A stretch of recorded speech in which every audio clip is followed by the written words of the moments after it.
Cuando pasó las 12 de la noche aquel viernes, me pregunté cuántas promesas nuestras quedaron en el 2021.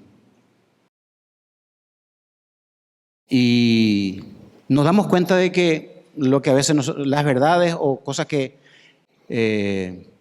decimos en un año cambia para el otro año. Quedan sin vigencia. Terminó en el 2021, ya no sirve para el 2022. Muchas de ellas. Y lo que estamos cantando, la última canción dice, la única cosa que no va a cambiar es la verdad de Dios. Nunca cambiará. Nunca cambiará. Y hoy vamos a estudiar una porción de la Escritura que se escribió hace tantos años, siglos. Y podemos decir, hermanos, que es vigente. Y no solamente que es vigente, sino que se va a cumplir a cabalidad. De eso podemos estar seguros. De lo que nosotros digamos puede cambiar, o nosotros podemos cambiar. Es más, cambiamos los hombres a veces nuestras opiniones. Pero lo que podemos decir es que la palabra de Dios nunca cambia. Nunca. Está escrita ahí, es su palabra, y podemos leerla y creerla de todo corazón. Así que esta mañana a todos les deseo feliz año y que no sabemos qué tiene Dios para la Iglesia Bíblica de la Gracia para este año. Sí sabemos que es bueno.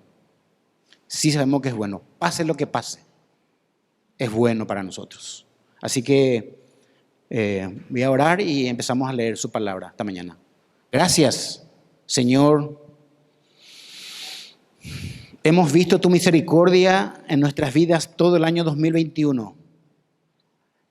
Ya hay 2 días del 2022 y seguimos viendo tu misericordia para nosotros. Estar aquí hoy, sentados en un lugar cómodo, climatizado, y escuchar tu palabra es una bendición también. Más todavía donde abrimos tu palabra y vamos a encontrar el mensaje tuyo para nuestras vidas. Te agradecemos por ello. Dejamos en tus manos nuestras vidas y esta mañana háblanos, Señor. Enséñanos tu palabra, Señor. Realmente que ese corazón incrédulo que a veces hay en nosotros por causa del pecado, realmente se vislumbre gracias a tu palabra. Gracias por ello. Dejamos en tu mano nuestras vidas en el nombre de Cristo Jesús. Amén. Vamos a abrir Romanos capítulo 8, a partir del 31 al 34. Esta mañana vamos a cubrir y el próximo domingo, Dios mediante, vamos a estudiar desde el 35 al 39. Dice Romanos 8:31, ¿qué pues diremos a esto? Si Dios es por nosotros, ¿quién contra nosotros? El que no escatimó ni a su propio Hijo, sino que lo entregó por todos nosotros, ¿cómo no nos dará también con Él todas las cosas? ¿Quién acusará a los escogidos de Dios? Dios es el que justifica. ¿Quién es el que condenará? Cristo es el que murió, más aún el que también resucitó, el que además está a la diestra de Dios, el que también intercede por nosotros. Hasta ahí la lectura. Hermanos, después de leer estos versículos que hemos leído, podemos aseverar tranquilamente mediante la palabra de Dios que ningún verdadero creyente se perderá en la condenación. Ningún verdadero creyente se perderá en la condenación. Así también, ninguna persona que no haya sido justificada por Dios será glorificada. Ninguna persona que no haya sido justificada por Dios será glorificada. De hecho, estos pasajes nos muestran claramente que Dios, ese Dios que leyó Eduardo de este Salmo 104, el que hizo todas las cosas, está de parte del creyente. Está de parte del creyente. Está de parte nuestra. Por eso el título del sermón esta mañana escribí de esta manera: Dios está de parte del verdadero creyente. Si Dios es por nosotros, Dios es por nosotros. Ahora, si Dios está de parte del creyente, ¿qué cosas no negará al creyente? Y el primer punto de esta mañana, escribí: Dios da al creyente todas las cosas en Él. En Él. Dios da al creyente todas las cosas en Él.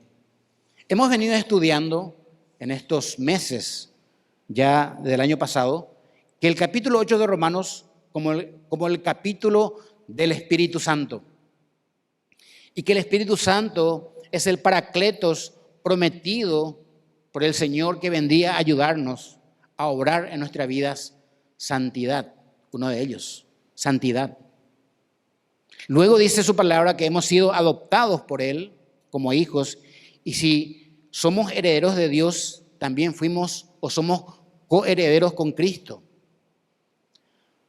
Pablo comienza en el capítulo 8, versículo 1, ¿se acuerdan? Ahí tienen en su pasaje ustedes, en su Biblia, diciendo que ya no hay ninguna condenación para los que están en Cristo Jesús. Esto es lo que él va a defender con argumentos a partir de Romanos 8:1. Va a defender con argumentos esto que él había dicho, que ninguna condenación, siendo predestinados por él. Esto es igual a ser escogidos o seleccionados por él. Son sinónimos. La palabra predestinados es igual a decir escogidos o seleccionados por él. No le llama a todos, hay una selección de gente a quien él llamó.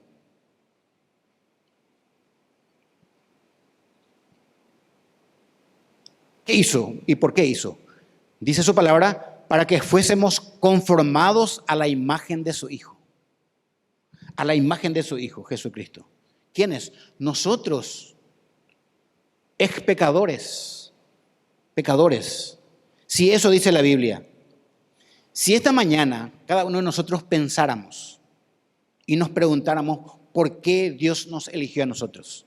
¿Por qué?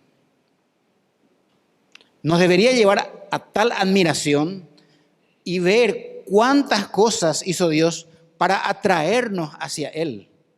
Para atraernos hacia Él. Y formáramos parte de su familia.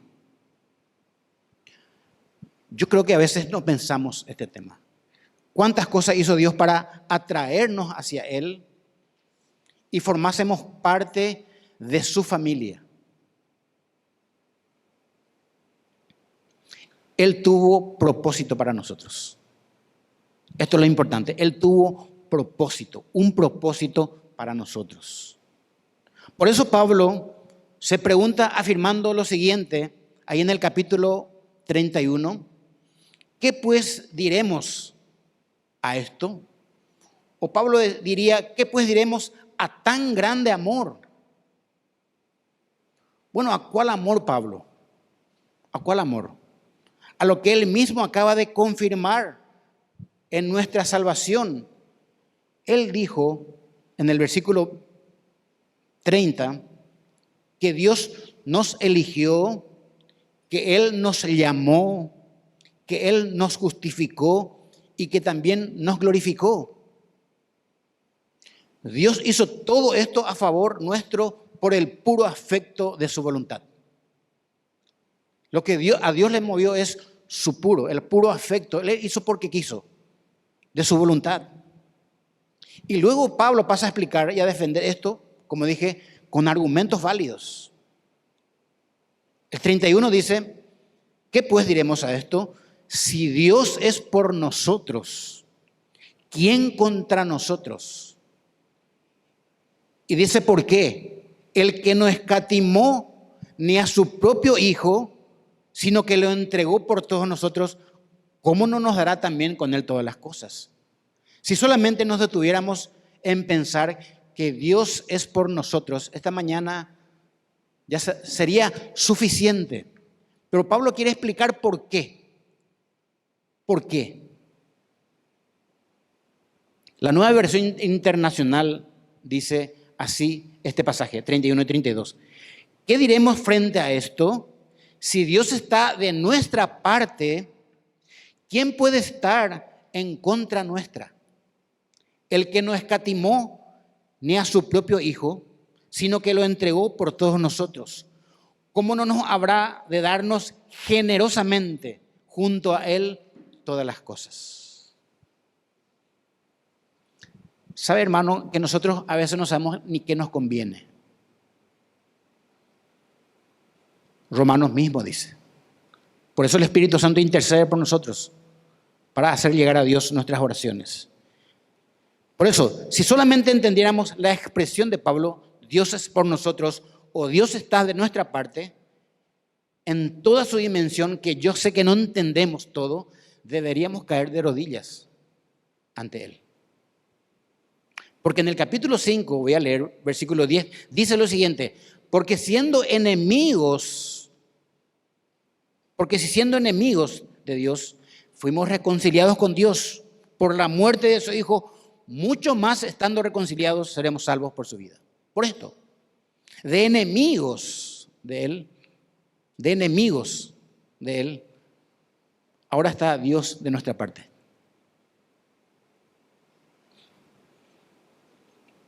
Si usted se fija en nuestro texto a estudiar la siguiente singularidad, el Espíritu Santo inspiró a Pablo a escribir las siguientes palabras en los versículos 31 al 36. Dios 4 veces, la palabra Dios 4 veces, la palabra Cristo 3 veces y la palabra nosotros otra vez 4 veces. Sin duda, el gran tema aquí es lo que Dios hizo en Cristo a favor nuestro.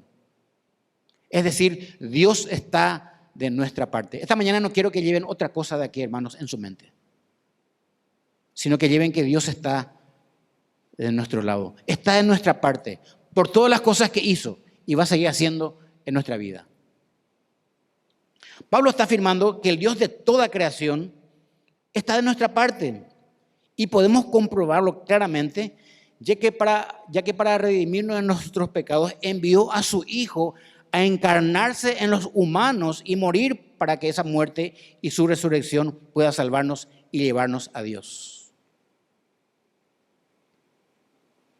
Esto expresa de alguna manera lo siguiente: Dios es por nosotros. No hay palabras humanas que puedan expresar la admiración que esto produce o podía producir en nosotros. Cuando nos encontramos en circunstancias adversas en nuestra vida o no entendemos lo que está pasando con nosotros, Dios está de nuestro lado.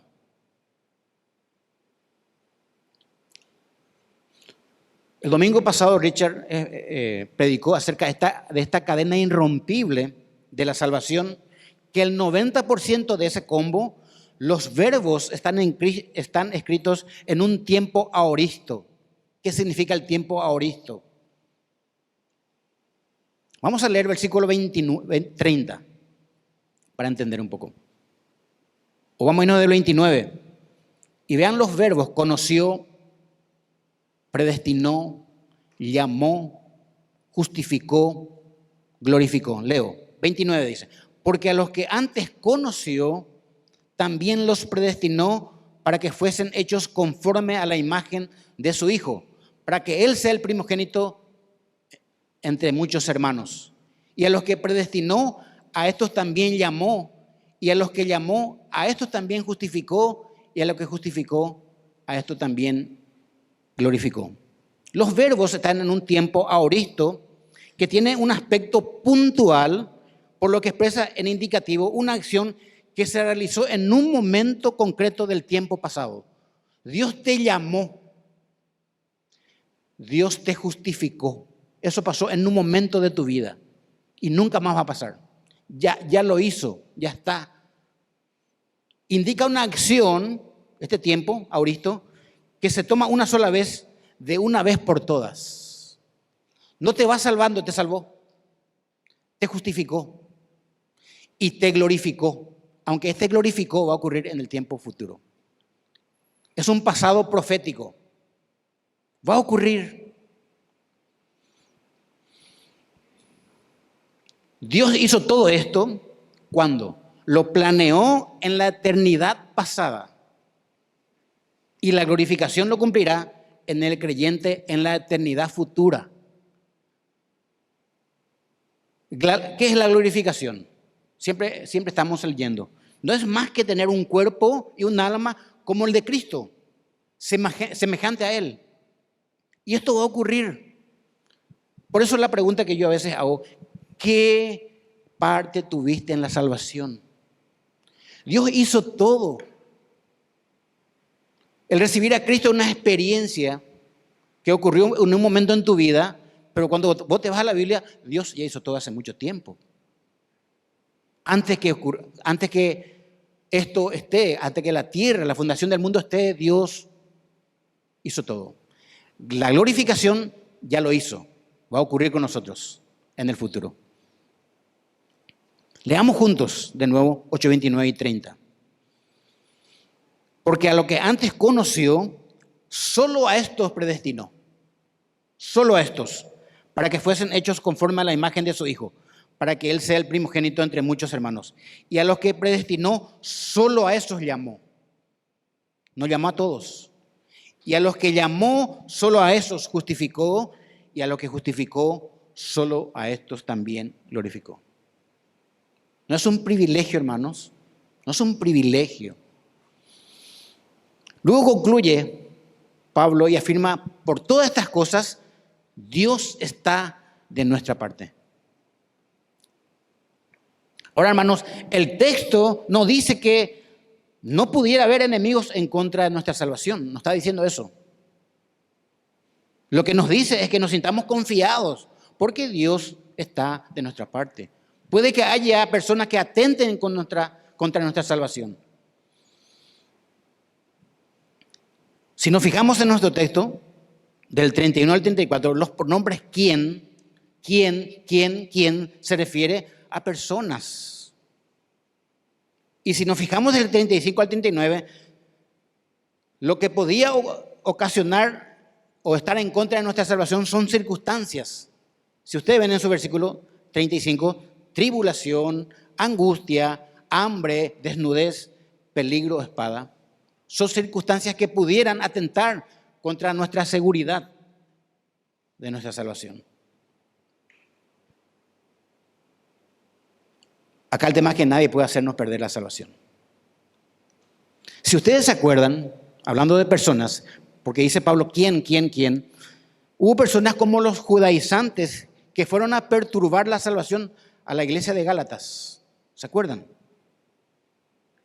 Ellos querían introducir la ley como medio para justificación. Muchos de ellos titubearon en su fe y Pablo les amonesta con una carta para decirles que lo que han dudado cayeron de la gracia. Ustedes no recibieron la fe por la ley. Ustedes recibieron por la fe la salvación. Estas personas fueron atacadas por estos falsos maestros y empezaron a titubear. ¿Qué va a pasar en nuestra salvación? Porque a veces, hermanos, parece que somos tan fuertes en la salvación que cualquier cosa nos puede hacer tambalear en nuestra fe. Y Pablo sabe esto. Entonces, él con estas cartas, con estos escritos, recalca y fortalece la seguridad del creyente.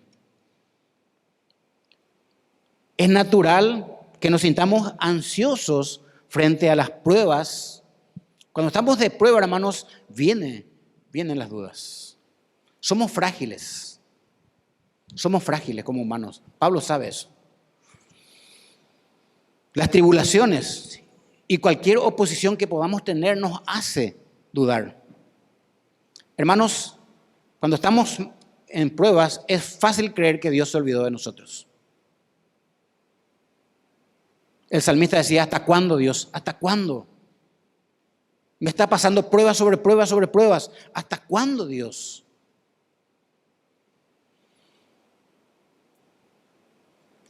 Pero a pesar de nuestro temor y ansiedad que podamos tener, tenemos que apoyarnos en lo que sabemos. ¿Y qué sabemos? ¿Quién contra nosotros? Cristo es un ancla para nosotros. Dios es por nosotros. Piense conmigo. Él nos conoció antes de nuestra existencia nos predestinó, nos llamó, nos justificó y terminará su obra en nosotros glorificándonos. Jeremías estuvo profetizando contra el pueblo de Israel y planeaban matarle a él. Y él dice en 20:11, Jeremías, mas Jehová está conmigo. Mas Jehová está conmigo como poderoso gigante. Por tanto, los que me persiguen tropezarán y no prevalecerán. Serán avergonzados en gran manera porque no prosperarán. Tendrán perpetua confusión que jamás será olvidada. Ojalá tengamos un poco de confianza del profeta Jeremías. Está conmigo como poderoso gigante. Leamos lo que escribe el salmista respecto a su confianza en el Señor. Dice el Salmo 3:6, no temeré a 10 millares de gente que pusieran sitio contra mí. Esta es una confianza hermosa del salmista.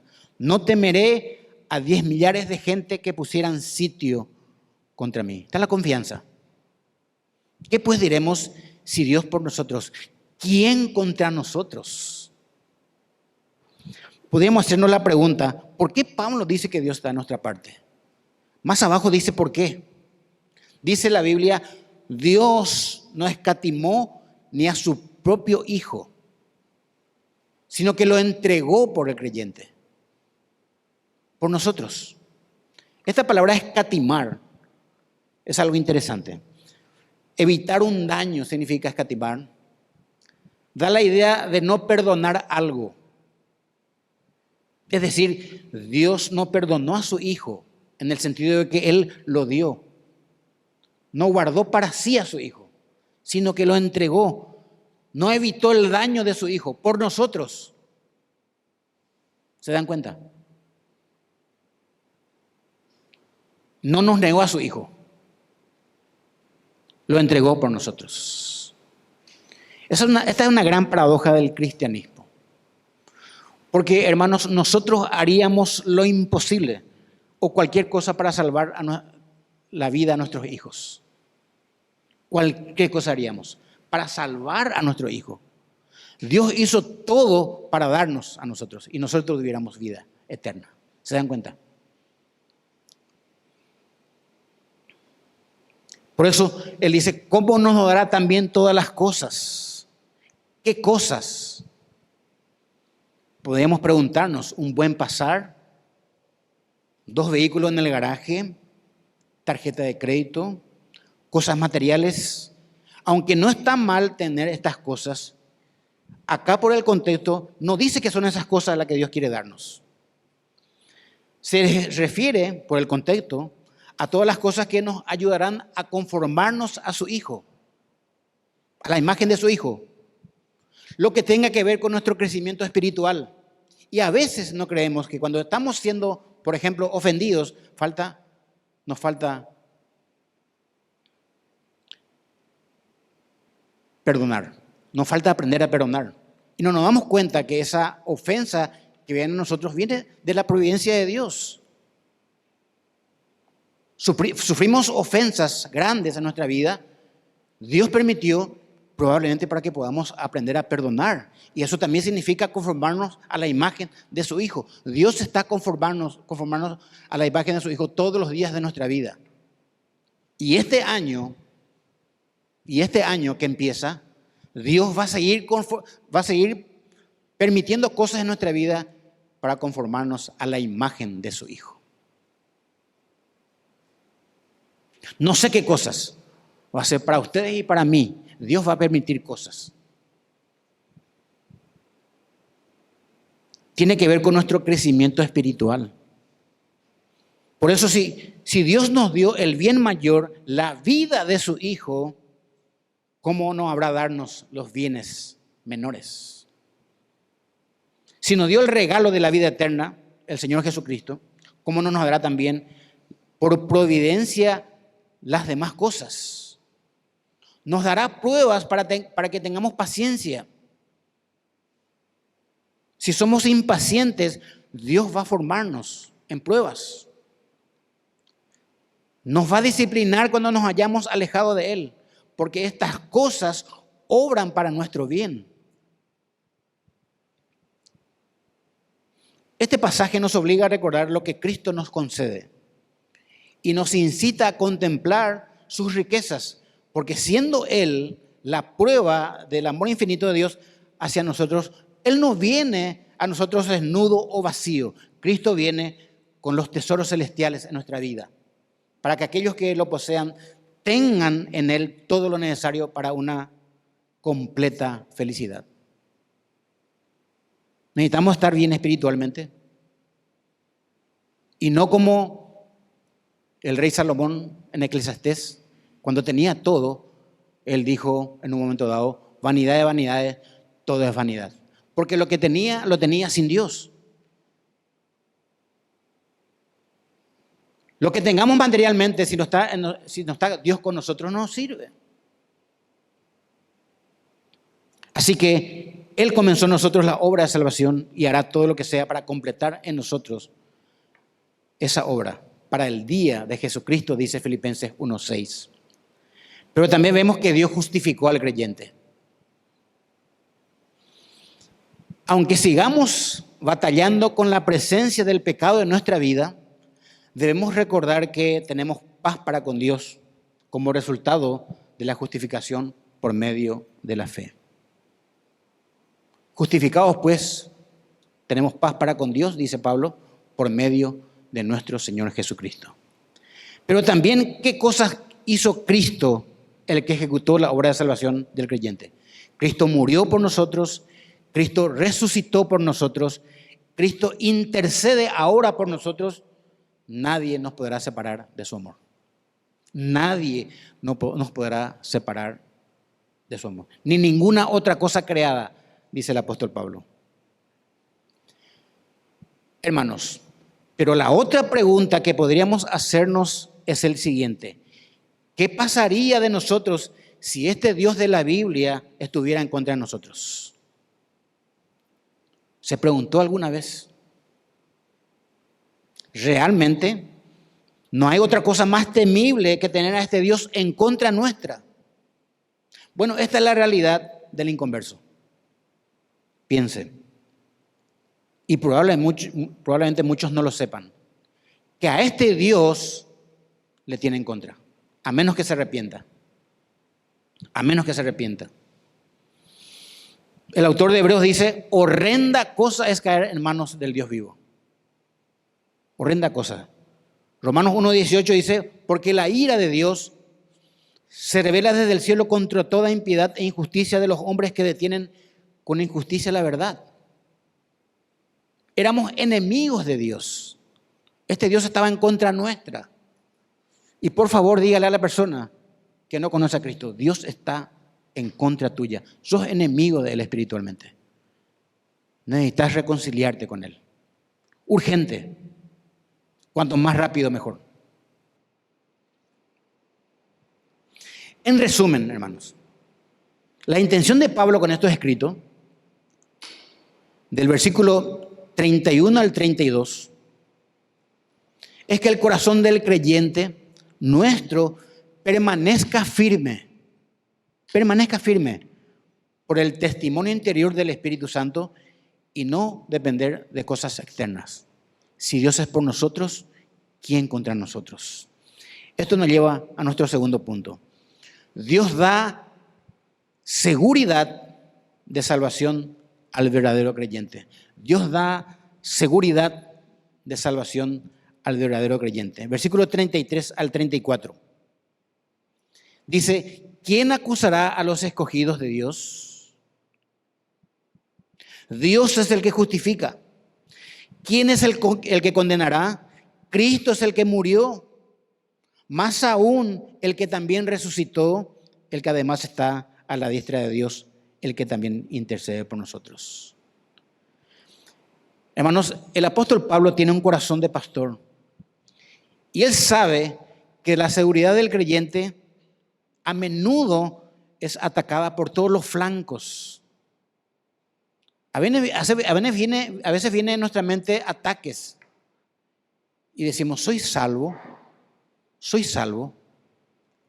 No me siento salvo. Vamos por nuestros sentimientos. A veces nos olvidamos de la palabra que está confirmando y decimos, yo no me siento hoy como un hijo de Dios. Pablo sabe eso. Y él escribe a la iglesia de Roma y le dice, ¿quién acusará a los escogidos de Dios? Concluye Pablo este capítulo 8 con una serie de preguntas que él mismo lo contesta. Es una forma clásica de enseñar del apóstol.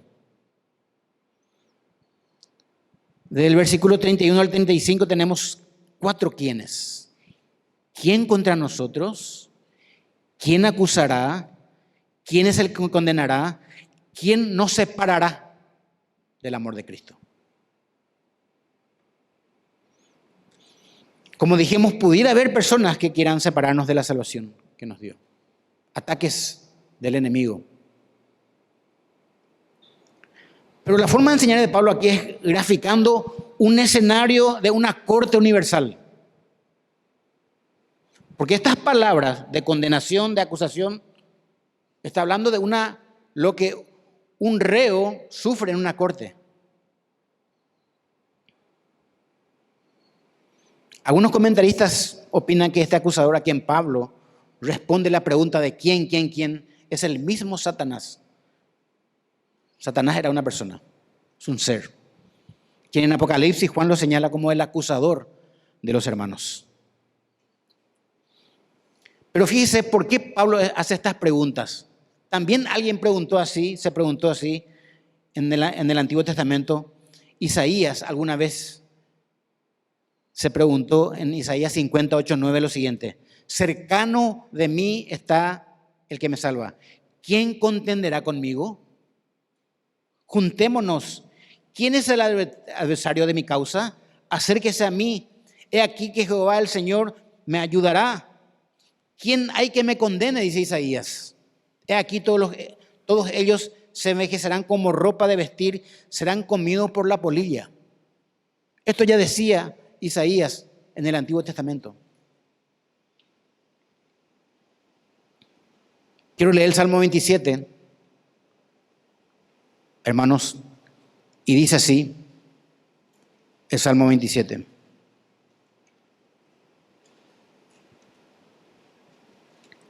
Jehová es mi luz y mi salvación. ¿De quién temeré? Jehová es la fortaleza de mi vida. ¿De quién he de atemorizarme? Cuando se juntaron contra mí los malignos, mis angustiadores, para comer mis carnes, ellos tropezaron y cayeron. Aunque un ejército acampe contra mí, no temerá mi corazón. Aunque contra mí se levante guerra, yo estaré confiado. Yo estaré confiado.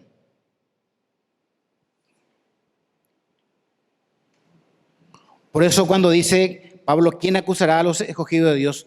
Dios es el que justifica.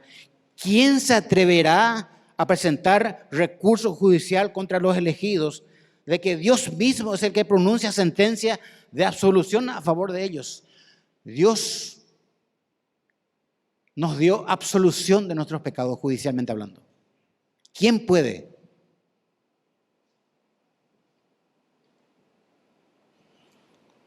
Ponerse en contra de nosotros. Observe estos términos legales. La palabra contra, versículo 31, acusará, 33, justifica, 33, condena, versículo 34, intercede, versículo 34. Estos son términos legales que se usan en una corte. Es como si el creyente estuviera en una corte judicial universal para ser acusado y juzgado. Pero Dios es el juez. Cristo es el abogado defensor que intercede por el creyente. Los testigos podrían ser los ángeles y Satanás el abogado acusador del creyente.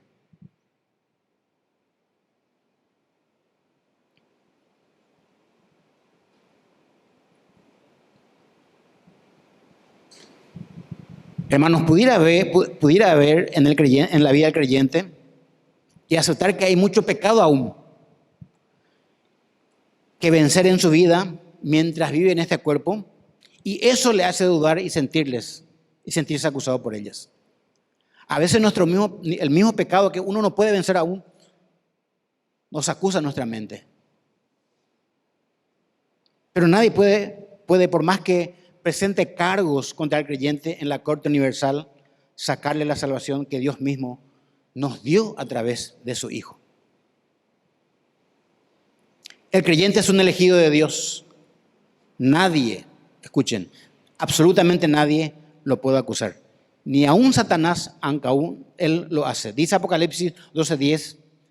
Entonces oí una gran voz en el cielo que decía: ahora ha venido la salvación, el poder y el reino de nuestro Dios y la autoridad de su Cristo, porque ha sido lanzado fuera el acusador de nuestros hermanos, el que los acusaba delante de Dios día y noche.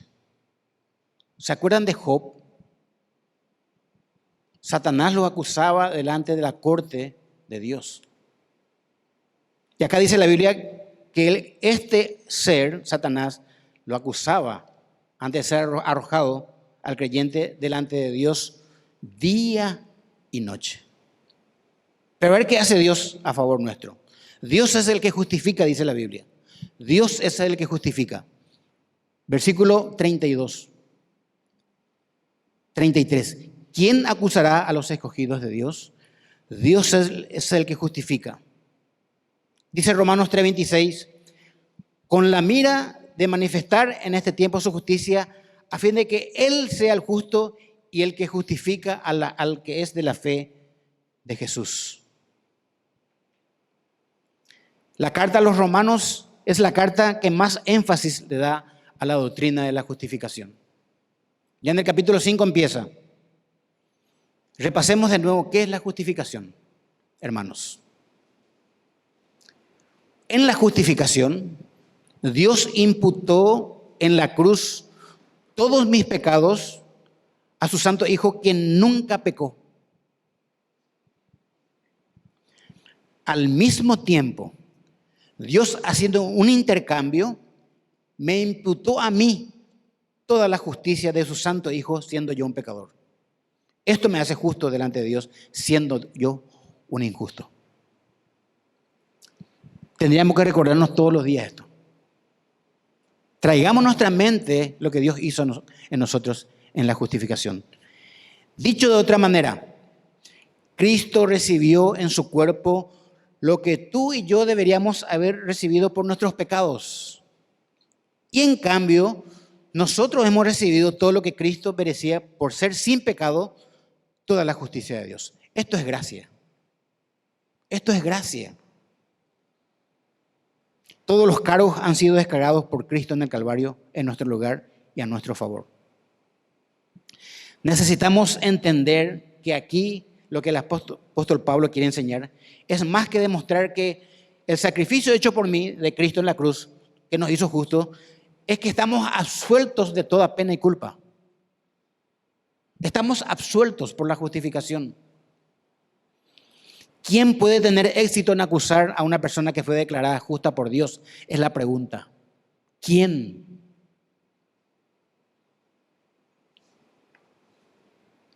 El versículo 34 dice, ¿quién es el que condenará? Cristo es el que murió, más aún el que también resucitó, el que además está a la diestra de Dios, el que también intercede por nosotros. Aquí hay mucho. Aquí hay mucho.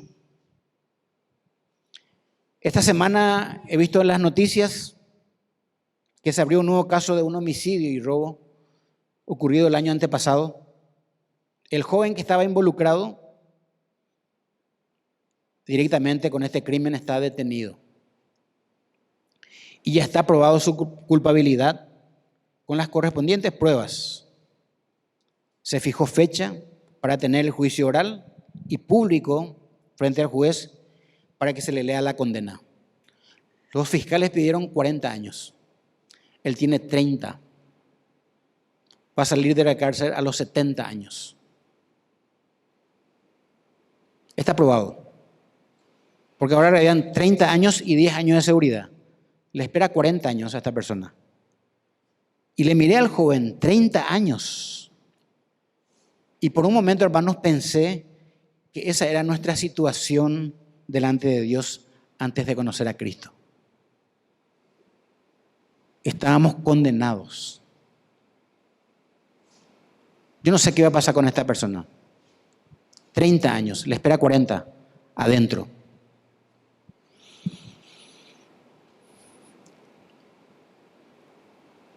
Pero el Señor declaró a favor nuestro lo siguiente: a los que tenemos al Espíritu Santo, ahora pues ninguna condenación hay para los que están en Cristo Jesús, los que no andan conforme a la carne, sino conforme al Espíritu. Esto debería ser una gran motivación personal en este nuevo año, hermanos, para seguir sirviéndole al Señor. No sé cómo terminaste el año 2021. Tu ánimo en el Señor. Pero esto tendría que ser una gran motivación, decir, yo, Señor, este año, como siempre prometemos, quiero estudiar tu palabra. Quiero ser más semejante a vos. Juan escribió lo siguiente en el capítulo 3, versículos 18 y 19. El que en él cree no es condenado. Pero el que no cree ya ha sido condenado porque no ha creído en el nombre del unigénito Hijo de Dios. Y esta es la condenación, que la luz vino al mundo y los hombres amaron más las tinieblas que la luz, porque sus obras eran malas. ¿Quién puede impedir que lleguemos a la gloria? Ahí está. Nadie. Ya no existe condenación. Salmo 109, 31 dice, porque Él se pondrá a la diestra del pobre para librar su alma de los que le juzgan. 118, 6 dice, Jehová está conmigo, no temeré lo que me pueda hacer el hombre. No temeré. Te pueden quitar toda la piel, el cabello, los ojos, te pueden desarmar. Tu alma está glorificada.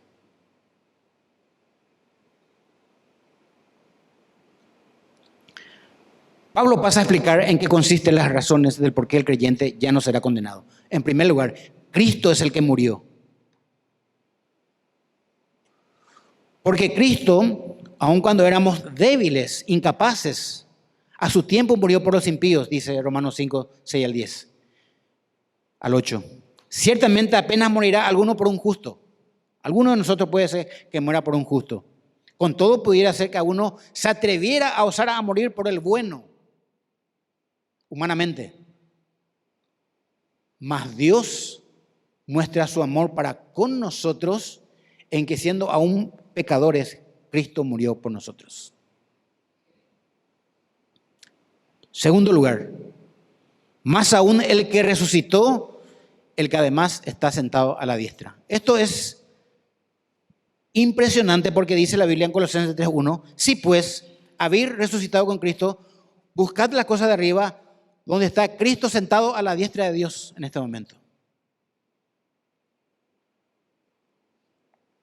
El autor de Hebreos dice lo siguiente, ahora bien, el punto principal de lo que venimos diciendo es que tenemos a tal sumo sacerdote, el cual se sentó a la diestra del trono de la majestad en los cielos.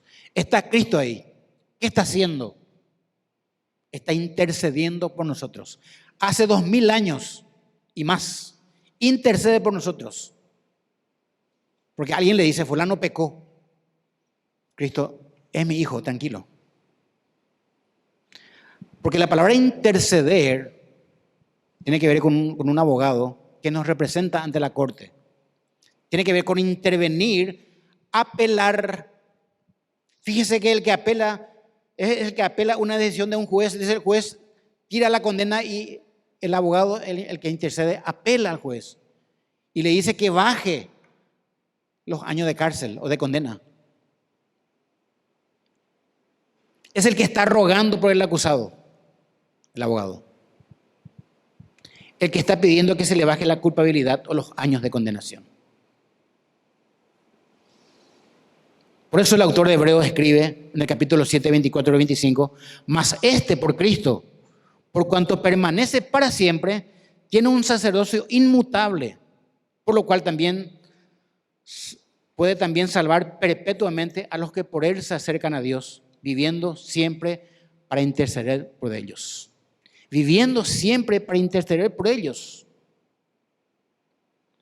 9:24 dice, porque no entró Cristo en el santuario hecho de mano, figura del verdadero, sino en el cielo mismo para presentarse ahora por nosotros ante Dios. Todos sabemos que si cualquiera de nosotros acá comete algo y debe comparecer en una corte, necesitamos de un abogado. No podemos hacer nada nosotros. Necesitamos a alguien, un intermediario, un profesional, un abogado, que interceda por nosotros.